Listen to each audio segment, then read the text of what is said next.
a este pueblo para que busque en su Biblia, en el segundo libro de los Reyes. Vamos a estar leyendo el capítulo número 6, versículo 24 en adelante. Segundo libro de los Reyes, capítulo 6, versículo 24 en adelante. Alabado sea el nombre de Jesús. Declaro que en esta mañana hay revelación, iluminación, sabiduría, gloria, presencia de Dios en este lugar. Que a través de la administración de la palabra, los enfermos son sanados en el nombre de Jesús. Y aquel que esté atado se libera por el poder de la palabra. Presencia de Dios. Declaro que este lugar es campamento santo en el nombre de Jesús. Quiero aprovechar el momento para bendecir a todos aquellos que me están escuchando a través de este poderoso video. Declaro que la enseñanza en esta mañana va a quebrar todo yugo en tu vida y vas a subir a nuevos niveles de excelencia. Así que presta mucha atención en lo que Dios va a hablar en esta hora, porque tú naciste para vencer en el nombre de Jesús. Segundo libro de los Reyes, capítulo 6, versículo 24 en adelante. Dice de la siguiente manera: después de esto, aconteció que Ben-Hadad, rey de Siria, reunió todo su ejército y subió y sitió a Samaria. Di conmigo, sitió a Samaria. Y hubo gran hambre en Samaria a consecuencia de aquel sitio, tanto que la cabeza de un asno se vendía por 80 piezas de plata. Diga, 80 piezas de plata. Y la cuarta parte de un cac de estiércol de palomas por 5 piezas de plata. Diga, 5 piezas de plata. Y pasando el rey de Israel por el muro, una mujer le gritó y dijo: salva, rey, señor mío. Y él dijo: si no te salva Jehová, ¿de dónde te puedo salvar yo? ¿Del granero o del lagar? Y le dijo el rey: ¿qué tienes? Ella respondió: esta mujer me dijo: da acá tu hijo y comámoslo hoy, y mañana comeremos el mío. Cocimos pues a mi hijo y lo comimos. El día siguiente yo le dije: da acá tu hijo y comámoslo. Mas ella ha escondido a su hijo. Cuando el rey oyó las palabras de aquella mujer, rasgó sus vestidos y pasó así por el muro, y el pueblo vio el cilicio que traía interiormente sobre su cuerpo. Ahora vaya conmigo al capítulo número 7, versículo 1. Dice: dijo entonces Eliseo: oí palabra de Jehová. Así ha dicho Jehová: mañana a estas horas valdrá el seat de flor de harina un siclo, y 2 seats de cebada un siclo a la puerta de Samaria. Y un príncipe sobre cuyo brazo el rey se apoyaba respondió al varón de Dios y dijo: si Jehová hiciese ahora ventanas en el cielo, ¿sería esto así? Y él dijo: he aquí, tú lo verás con tus ojos, mas no comerás de ellos.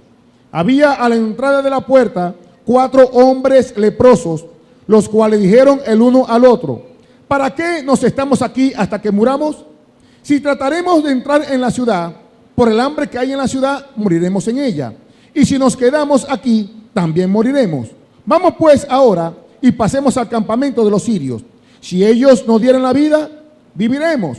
Y si nos dieran la muerte, viviremos. Se levantaron pues al anochecer para ir al campamento de los sirios. Y llegando a la entrada del campamento de los sirios, no había allí nadie. Porque Jehová, escuche lo que dice acá, porque Jehová había hecho que en el campamento de los sirios se oyese estruendo de carros, ruidos de caballos y estrépito de gran ejército. Y se dijeron unos a otros: he aquí, el rey de Israel ha tomado a sueldo contra nosotros a los reyes de los heteos y a los reyes de los egipcios, para que vengan contra nosotros. Que el Señor añada bendición tras bendición a su palabra. Yo he titulado esta enseñanza: no considerar circunstancias. Y esto es importante, que nosotros como creyentes no consideremos circunstancias. En la enseñanza pasada, yo te hablaba referente a cómo tenemos que derribar a los gigantes. Y una de las cosas que aprendimos de los gigantes es el significado que tenía cada uno de ellos. Hablamos del Jebuseo, del Eteo, del Ebeo, del Fereceo, del Amorreo, del Gergeseo y toda esa cuerda de feo. Y conocimos los significados y cómo afecta en el mundo espiritual nuestras vidas.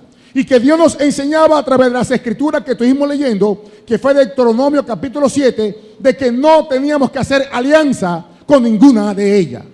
Ahora, cuando nosotros como iglesia de Jesucristo recibimos una palabra de parte de Dios y vamos rumbo a conquistar, escúcheme esto, iglesia, cuando vamos rumbo a conquistar o estamos caminando en línea con lo que Dios designó para cada uno de nosotros, el enemigo se va a encargar y va a hacer todo lo imposible porque usted no alcance la bendición de Dios.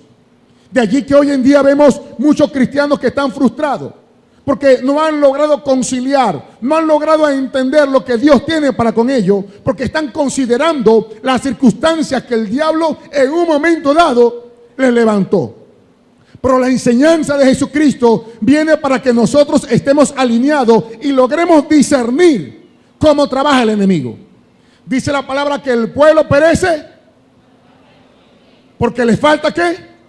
Conocimiento, no porque le falta unción, porque hay mucha gente que tiene unción y cualquier palabra que escucha de un predicador o alguien le pone la mano de una vez, aquí va la basoa, y a su nombre damos la gloria.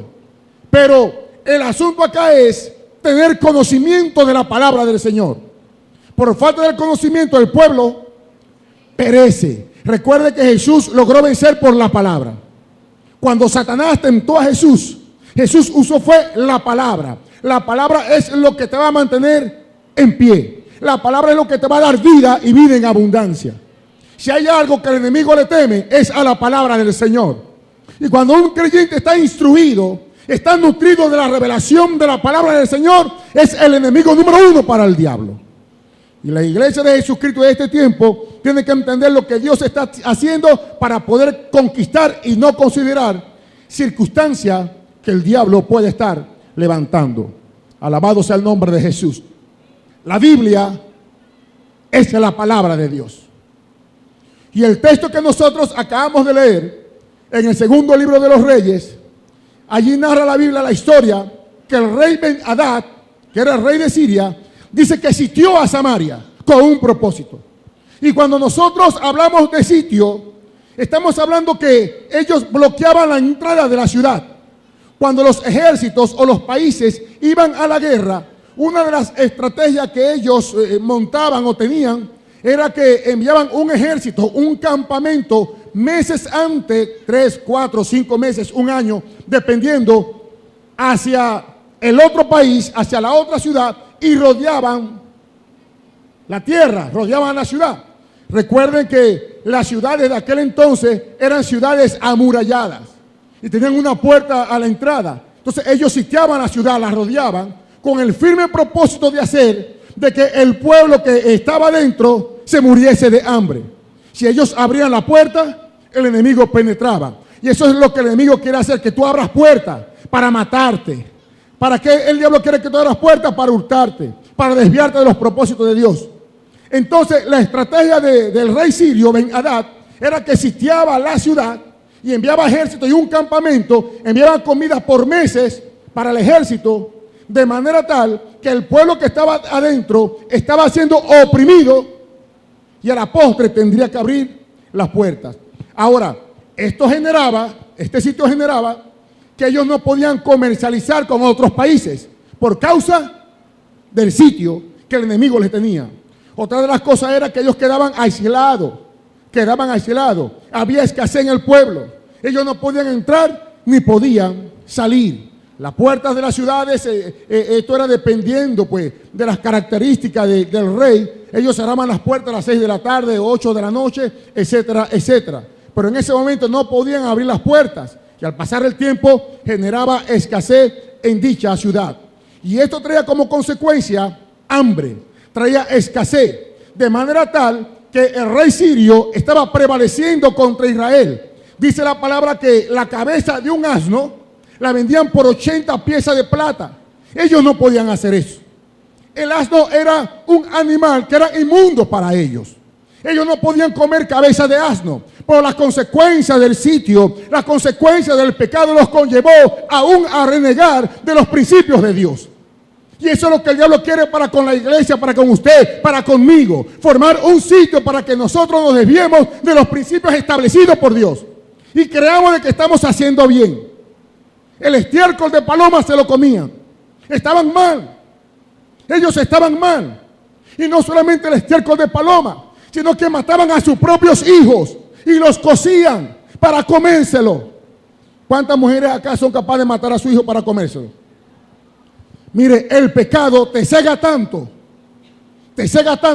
que haces cosas indebidas. Te conlleva a actuar de una forma fuera de los parámetros de Dios y crees de que lo que estás haciendo está justificado. Pero yo reprendo al diablo en el nombre de Jesús de Nazaret. Reprendo al diablo y sus secuaces. Y una de las formas que el enemigo comienza a trabajar en este tiempo es a través de sitio. Él comienza a sitiarte para hacerte presión. Hay 7 pasos específicos de cómo el enemigo trabaja. Y hay 3 pasos generales. Y uno de los pasos generales es que él primero va y te inspecciona. Él inspecciona la vida del creyente para conocer dónde está el punto débil. Luego que él conoce el punto débil de tu vida, viene y te influencia. Llama a otros demonios más y te influencia en el área débil de tu vida. Por eso es que en ocasiones tú sientes presión en tu área y tú dices, ¿por qué me pasa esto a mí de esta forma? Si ayer yo estuve bien, yo ayer hice un ayuno, ayer oré, ¿por qué esta presión? Porque el enemigo primero te inspeccionó y luego te influenció. Y luego si él logra tener éxito, te invade en esa área. Si tú abres puerta con la presión que te está haciendo, él viene a invadir tu vida. Y usted tiene que entender, amada iglesia de Jesucristo, que el Antiguo Testamento era sombra de lo que había de venir. Nosotros hoy en día estamos viviendo la sustancia del Evangelio de Jesucristo. Y es a través de lo espiritual donde el diablo trabaja. En aquella ocasión era físico, era patente lo que se veía, era un rey sirio físico. Pero hoy en día son demonios, son principados, son potestades, son gobernadores de las tinieblas que te hacen opresión para levantar circunstancias a tu alrededor. Y si tú comienzas a considerar las circunstancias, entonces tú vas a ceder a la presión que el diablo te está haciendo. Pero yo reprendo al diablo en el nombre de Jesús y declaro que en esta mañana usted y yo seremos libres por el poder de la palabra. Aplauda al Rey de Gloria.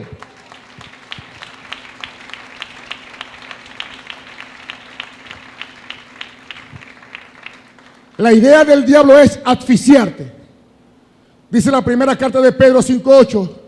Sed sobrios y velad, porque el diablo anda como león rugiente buscando a quien devorar. O sea, él no es un león, es una comparación que hace el escritor. Anda como león. Así usted ve esos documentales cuando el león está acechando la presa. Él se agacha y está allí y espera el momento adecuado o el momento idóneo para saltar sobre la presa y luego tomarla. Así hace el diablo. Él está acechando constantemente, esperando el momento oportuno para que tú le abras la puerta. Pero ¿qué nos enseña Pedro? Que estemos sobrios, velad, porque el diablo anda como león rugiente, buscando a quien devorar. Él no descansa para destruirte. Él no descansa para llenar tu oído de basura. Él no descansa para sacarte de los principios establecidos por Dios. Y más si tú vas rumbo a una conquista. Y más si tienes una palabra de parte de Dios. Pero la iglesia de Jesucristo tiene que entender, a aprender a discernir al enemigo. Cómo trabaja, cómo opera. Entonces hay circunstancias que Él te levanta a tu alrededor para que tú quites tu mirada del objetivo que es Cristo Jesús en Nazaret. Tenemos que ser entendidos en los tiempos. Entonces la idea del enemigo de rodearte, de levantar circunstancias, es para presionarte, para causar circunstancias, para que tú comiences a confesar lo negativo. Pero si Dios te dijo de que tú eres victorioso, entonces tú eres victorioso. El creyente tiene que entender que cuando el enemigo levanta una circunstancia, una adversidad distinta a lo que Dios te dijo, tienes que entender que es el mejor momento para conquistar. Los grandes hombres de Dios, aún en la Biblia, de Génesis a Apocalipsis y en esta era, los grandes hombres de Dios que lograron conquistar, se dieron cuenta que en el momento de la crisis, en el momento de la adversidad, era el momento idóneo para obtener la bendición. Pero ¿qué hace la iglesia cuando hay crisis? ¿Sabe lo que hace la iglesia? Lamentablemente, se une a la crisis, haces alianza como te enseñaba la enseñanza pasada. Hace alianza con el enemigo. Cuando el enemigo se levanta contra ti, mire, no es tu fin, no es tu final.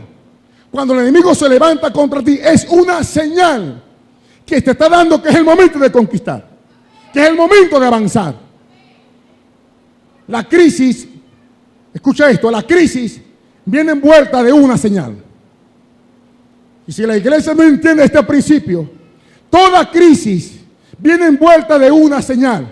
Pastor, ¿cómo así? Por favor, explíqueme. Un momento, no sea más adelante, pues tampoco se me atrase. Vamos a la par, ¿ok? Entonces te decía que la crisis viene envuelta de una señal. Cuando usted va a Valencia, usted va a encontrar un letrero que dice Valencia a 35 kilómetros. El letrero, escúcheme, es la señal de que Valencia está a 35 kilómetros. El letrero no es el protagonista. Escúcheme, la señal te está indicando que la bendición está a 35 kilómetros. Entonces, la crisis es una señal de que algo grande viene a favor de ti. Pero ¿cómo tú te vas a mover en medio de la crisis? ¿Cómo tú vas a actuar en medio de la crisis? Ahí está el detalle, como dijo cierto hombre por ahí. Ahí está el detalle. ¿Cómo tú vas a reaccionar? La crisis va a determinar de qué material tú estás hecho. El problema, escúcheme, el problema va a determinar o va a reflejar si verdaderamente tú eres un cristiano sólido o eres de arena o estás inflado, una de dos, porque hay mucha gente que habla, pero a la hora del té son los primeros que salen corriendo. Gracias a Dios que en esta iglesia no hay de eso, de que somos de los que avanzamos y no de los que retrocedemos. Pero la crisis viene envuelta de una señal. Y cuando hay un problema, tú no tienes que considerar las circunstancias. Tú no tienes que sentarte a hablar con personas. Ay, que me está pasando esto. Ay, que me está pasando lo otro. Esto se lo llevó, ¿quién lo trajo? ¿Quién podrá ayudarnos? Ah, el chapulín colorado. Entonces sale el diablo por allí. No contaban con mi astucia. Porque es una astucia que él te monta. Es una astucia. Y cree que es el chapulín, no es el chapulín. Ahora, ¿qué es lo que tenemos que hacer? Dice la palabra, todo lo honesto, todo lo puro, todo lo que sea de buen nombre, en esto, pensad, en la palabra del Señor. ¿Por qué me manda a pensar en eso? ¿Por qué? Porque es bueno, sí es verdad. ¿Pero por qué?